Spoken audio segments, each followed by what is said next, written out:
Hey, before we begin our first show, just want to let you know that this episode of Uncivil is brought to you by TuneIn. With TuneIn, you can listen to the next episode of Uncivil a full week early. So all season, you can get new shows before they post on any other platforms. Download new episodes in the TuneIn app and listen for free. Or go to tunein.com/uncivil. That's tunein.com/uncivil. Stories about Civil War monuments have been in the news all summer. But the monument that bothers us the most doesn't feature Robert E. Lee or the Confederate flag. In fact, it features Abraham Lincoln. It's about, how high is that, maybe 20 feet? Yeah, probably about 20 feet. Lincoln is kind of looking down on us. His hand is extended.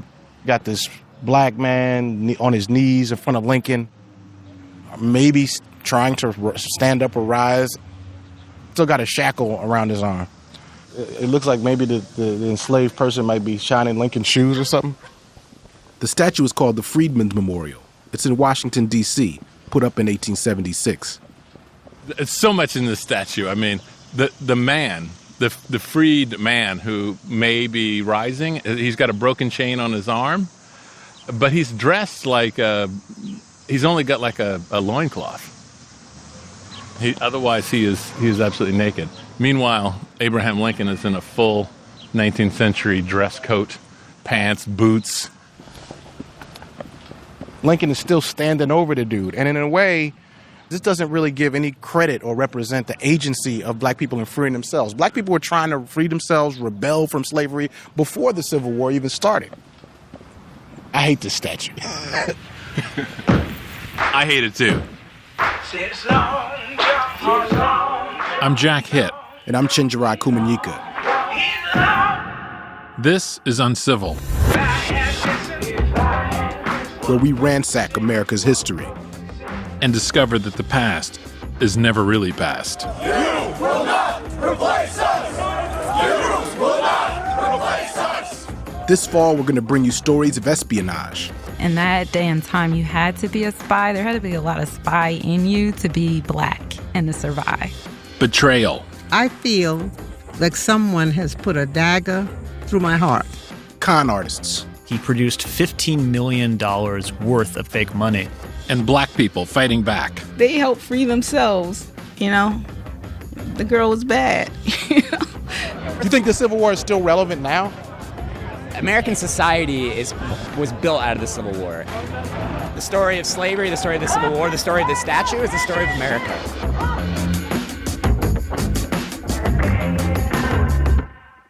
We're going to kick things off with a story that was written out of the official history just weeks after it happened.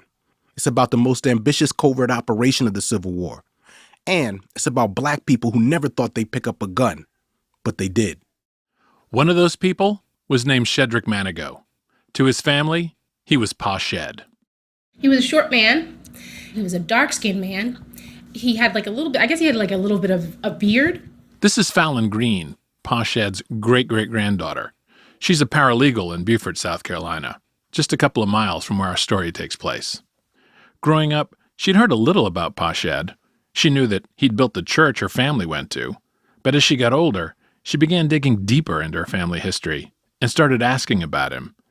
And it turned out one of her living relatives, Uncle Baby, actually knew Posh Ed. So I was told that I should go to my Uncle Baby and try to find out a little bit more of the details. You said that Uncle Baby knew Posh Ed. Is he the first person to tell you about your great-great-grandfather? He's the first person to tell me the truth. And the light was a little, it's not lit very well. And so it was a little, I wouldn't say magical. But anyway, the light kind of cascaded on him, and he sat, and he didn't look me in the eye. He kind of like started to think back, and he said, let me get it right. And he starts to tell me about the story, and it was just lightning. The story Uncle Baby told Fallon was that right at the beginning of the Civil War, Posh Ed was sold to a plantation in South Carolina called Hazel Farm. And when he gets to Hazel Farm, okay, he hates his overseer or whoever it is that's there. So he decides to run away. And he had an idea about how to do it. You gotta remember, Posh Ed was deep in the Confederate-controlled South. Maps now show the South is red, the North is blue, but there were patches of blue in the South. One of them was a Union-controlled fort on an island in Port Royal Sound. And it happened to be not far from where Posh Ed was enslaved.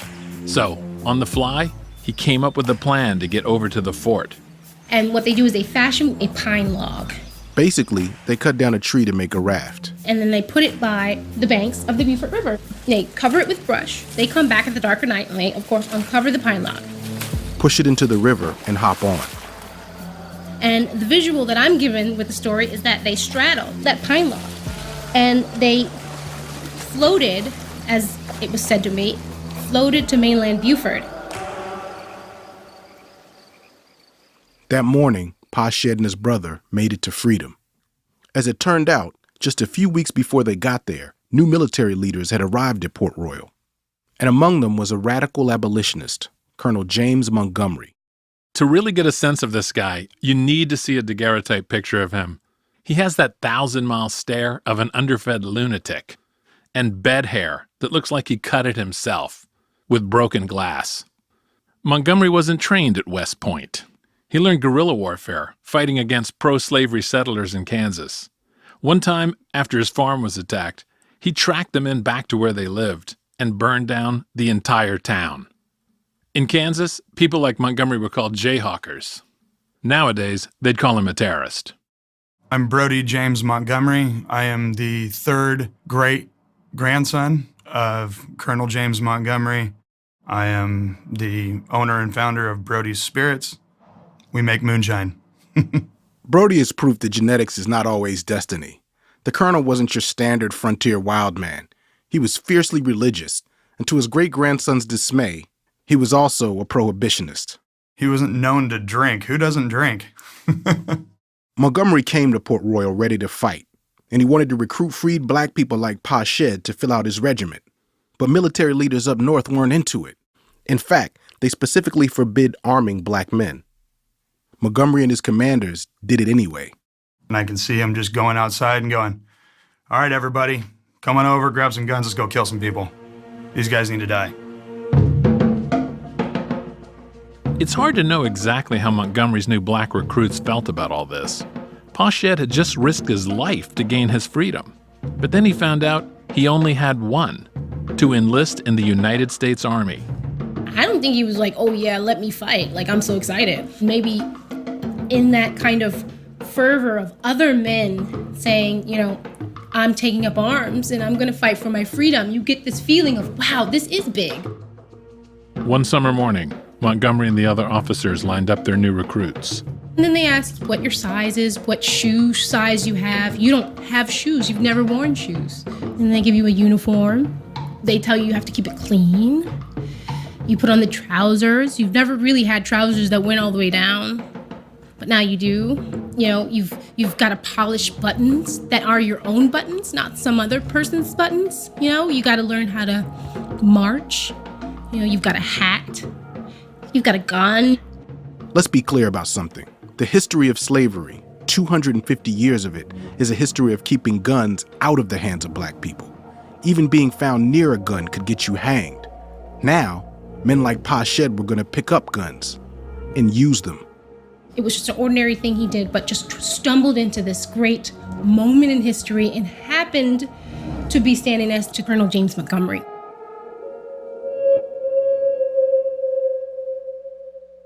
Montgomery called this new unit the 2nd Regiment South Carolina Volunteer Infantry, African descent. And even though lots of slaves were escaping to Port Royal, Montgomery still needed more soldiers. So he and his commanders decided, why wait for men like Posh Ed to come to them? Why not go straight to the plantations? But he needed a plan. He needed good intel and a strategy. What he really needed was a spy. And the perfect person was already at Port Royal. There's a youthful quality to her. I find her to be really handsome, and some people don't necessarily think that's the best description of any woman, but I mean, I think she had incredible bone structure. She was shorter than I am. I'm 5'2". She was like 5 feet. She's just, you know, a little tiny thing. But she did this massive job, right? That's Kimberly Cornish, a descendant of the spy. And here's another descendant. I think that in that day and time, you had to be a spy. There had to be a lot of spy in you to be Black and to survive. She grew up on a slave plantation, so she knew what it was like to maybe walk by a master and hear information, then tell another slave that information. She had a lot of experience being a spy and being under a lot of pressure by the time she met Montgomery. My name is Jade Lee, and I'm the great-great-great-grandniece of Harriet Tubman. Yeah, that Harriet Tubman, the conductor of the Underground Railroad. The government assigned her to Port Royal to work as a nurse and teacher, but she quickly took on a new role as well. Escaping slaves were debriefed by Harriet Tubman, so they would have had some intelligence, and that's where Harriet Tubman kind of shines. That's Jeff Grigg. He runs a boat motor repair shop near Port Royal and spends many of his weekends researching this expedition. He wrote a book about it. It's the only book exclusively dedicated to Montgomery and Tubman's plan. What they came up with was audacious, bordering on reckless. They would take boats up a nearby river, deep into heavily fortified Confederate territory, and raid 8 separate plantations. They would recruit all the Black people enslaved along the shore, and somehow make it out alive. How would they pull it off? Harriet Tubman could help. The banks of these rivers were usually lined with cannons, but the Confederates had pulled them from several of these rivers. One of them was the Combahee. Only a few riflemen remained, and while the river was filled with explosive mines, the men who laid them had escaped and told Tubman exactly where they were. She is not so much the scout or the spy. She's the one who took the information, gathered it, put it together, disseminated it to the proper people, which made this raid possible. I think that's what the CIA would call a spy master, right? I liken it to is that she was not the James Bond, she was M. Who is more important? At James Bond, although a good figure for the movie, was expendable. M was not expendable.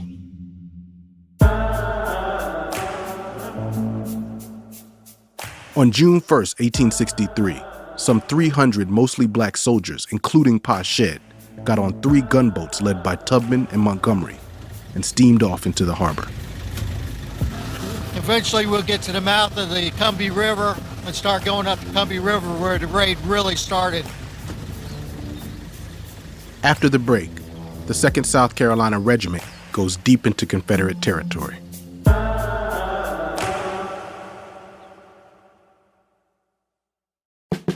This episode of Uncivil is brought to you by TuneIn.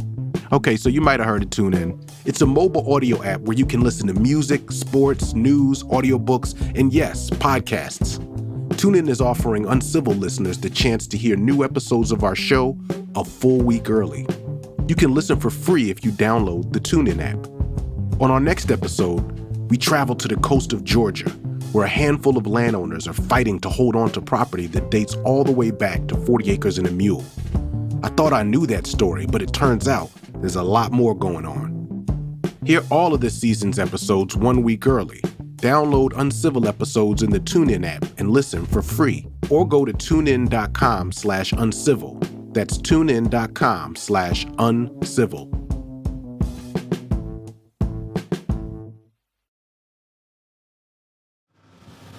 Jeff Grigg took us out on the water so we could see what Posh Ed would have seen as the boats approached the Combahee.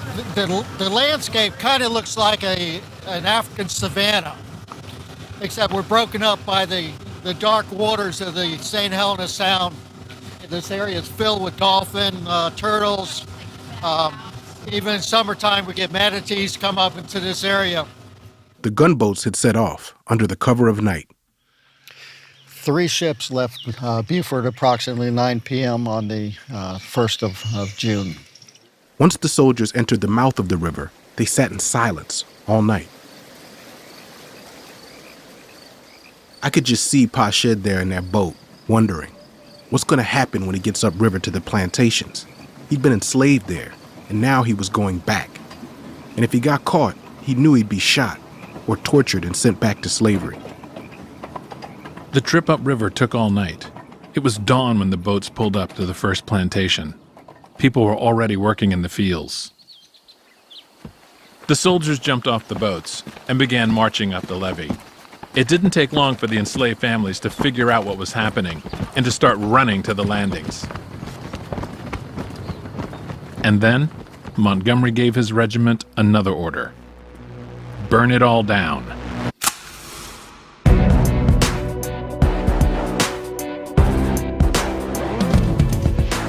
When they went on these raids, they would literally burn everything with the exception of the slave streets, because if there's any that did not come, they wanted them to still have housings. But the main houses, the barns, the rice mills, all that would have been burned.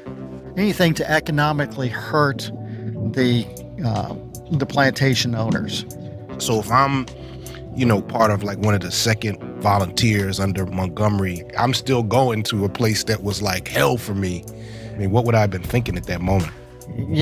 I would think that if you had come from one of these plantations, you'd be glad to be going back to liberating your people. When they got to the Hayward and to the Lowndes plantations, that's across a mile-wide marsh that was nothing but open rice fields. There's no trees, there's no cover. Absolutely open ground. They were ill-trained. They had only been in existence for a few months, and not the first man turned around, nobody shirked. And I think it's one of the greatest examples of bravery by any troops any time in the war. Now, imagine you're one of the plantation owners. You get up at 5 o'clock in the morning like you always do, walk over to the window, and what do you see?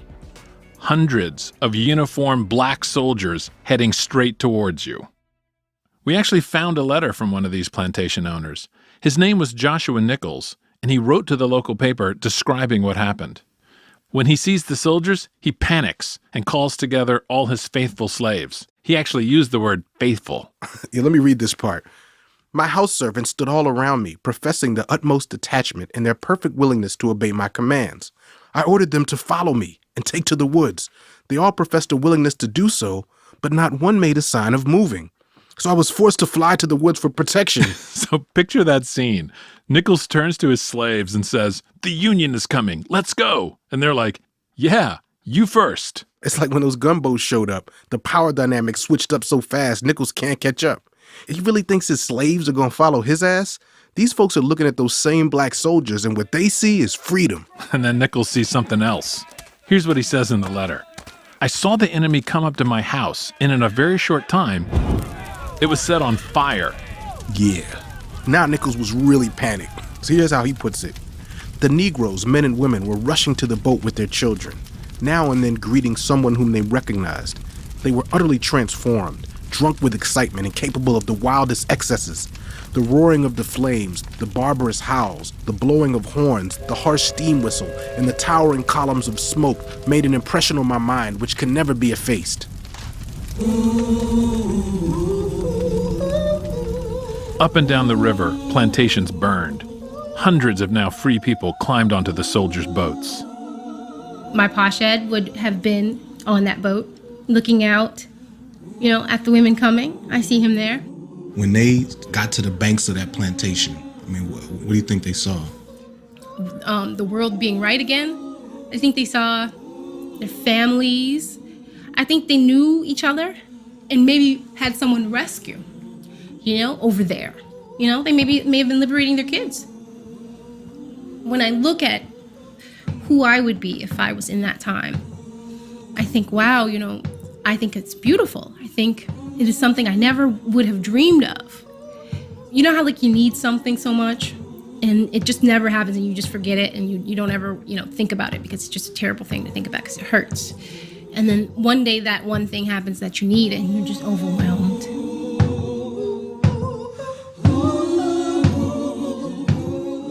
The boats headed back down the Combahee River. At the last bend, enraged Confederates appeared with cannons, but Montgomery's troops fired first and slipped past with just enough time to chug out of range. On board were more than 700 newly freed people. Just to put that in context, if you look at Tubman's work on the Underground Railroad, most conservative estimates say that she helped free roughly 75 people over the course of 10 years. But in the Combahee raid, more than 700 in a single trip. After they got to Port Royal, nearly all the freed men of fighting age immediately enlisted. And by the end of the war, 10% of the U.S. Army was African American. The success of the Combahee Raid was front-page news in 1863, North and South. Heading up a river, daringly making a strike behind enemy lines. A month later, Robert E. Lee tried the exact same tactic at Gettysburg, a daring dash behind enemy lines. And we all know how that worked out. Major movies have been made about Lee's greatest disaster. But there's never been a movie about the success of the Combahee Raid. In fact, I only heard of it because it was the name of a feminist collective in the 1960s who took their name from Harriet Tubman's leadership in the raid. It's not in any standard history textbooks. The only official recognition is a tiny bridge down where the highway crosses the Combahee. It's named after Harriet Tubman, but it took 2 years of political wrangling to get a small sign placed at the river. So, Chinch, if you did make a big Gettysburg-like movie out of this, why haven't they made a movie out of this? Well, it's probably because it wouldn't have like that typical Civil War ending, the kind where everybody just dies in glory at the end, especially the black heroes. So how would it end then? Well, you'd have to talk about Harriet Tubman. So she buys a piece of land up in Auburn and then basically spends all kinds of time and energy trying to fight for her pension. Then you'd have to talk about crazy-ass Montgomery. He basically moves back to Kansas and just continues being a terrorist for good or something, Yeah, but then you'd have to talk about Posh Ed. What's his legacy? Well, number one, he lives. He has a family. He becomes like this local leader. So what would be the last scene in your movie? For me, the last scene, we're in Beaufort, right? And you just see this log, and the axe comes down on the log, like, bam, nice. But this time, Posh Ed isn't making a raft to escape slavery. He's splitting the log to build his church, And so then you see him take the pine logs, and then maybe you have one of those sequences where we see them build the church. And then the camera pulls back. Right. There's the church. It's like a beautiful southern day, blue sky clouds in the harbor, Spanish moss on the trees, and you see the crowd beginning to file in for the church service. And then you realize from the clothes they're wearing, this is 2017. Wow. It's Posh Ed's church, and this is his family. And then you hear the final voiceover. My ancestor, Posh Ed, was the man who basically built the community where we live in now. In 1892, he donated the 4 acres that we have now, 4 acres to build the church. It was his son, him and his sons who split the pine logs to build Second Gethsemane Church today, Baptist Church. And it stands today, and people still worship and go. My mom still goes.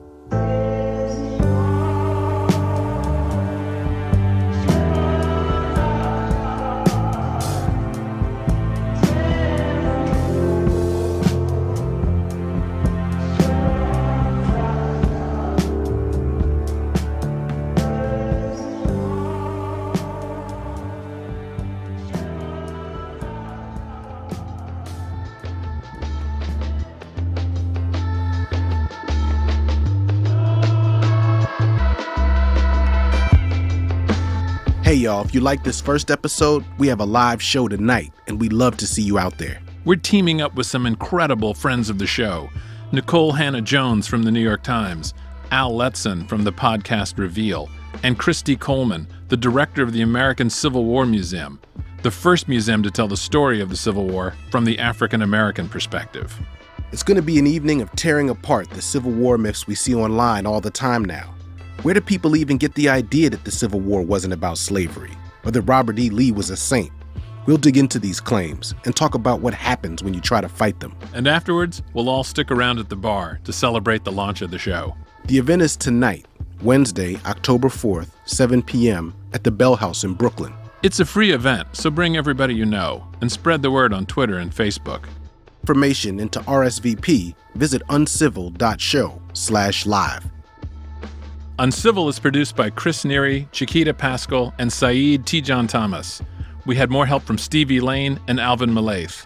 Our senior producer is Kimmy Regler. Editing by Pat Walters, Jorge Just, Caitlin Kenny, and Alex Bloomberg. Our show is mixed by Bobby Lord. The music for Uncivil was composed by Bobby Lord and Matthew Bowl in collaboration with Ann Caldwell and the Magnolia Singers, as well as Mount Zion AME Church on Glebe Street in Charleston, South Carolina. We'd like to thank everyone in the Low Country for a fantastic week of recording. Additional music features J.C. Brooks, Son Little, Rocco Walker, Haley Shaw, and Saeed T. Thomas. Fact-checking by Michelle Harris. Our secret weapon is Christopher Peak. Special thanks to Captain Meg of Botany Bay Ecotours in South Carolina, the Penn Center staff, Eric Bailey, Joan and John. Uncivil is a production of Gimlet Media. Our website is uncivil.show. We're on Twitter and Facebook at Uncivil Show. I'm Jack Hitt. I'm Chenjerai Kumanyika. On next week's episode of Uncivil, a 19th century promise and a 21st century betrayal. I feel like someone has put a dagger through my heart. My siblings and I have been robbed. We'll see you next week.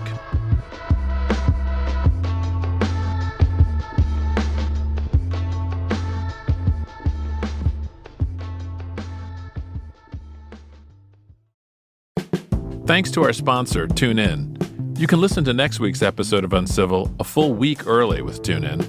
Download new episodes in the TuneIn app and listen for free, or go to tunein.com/uncivil.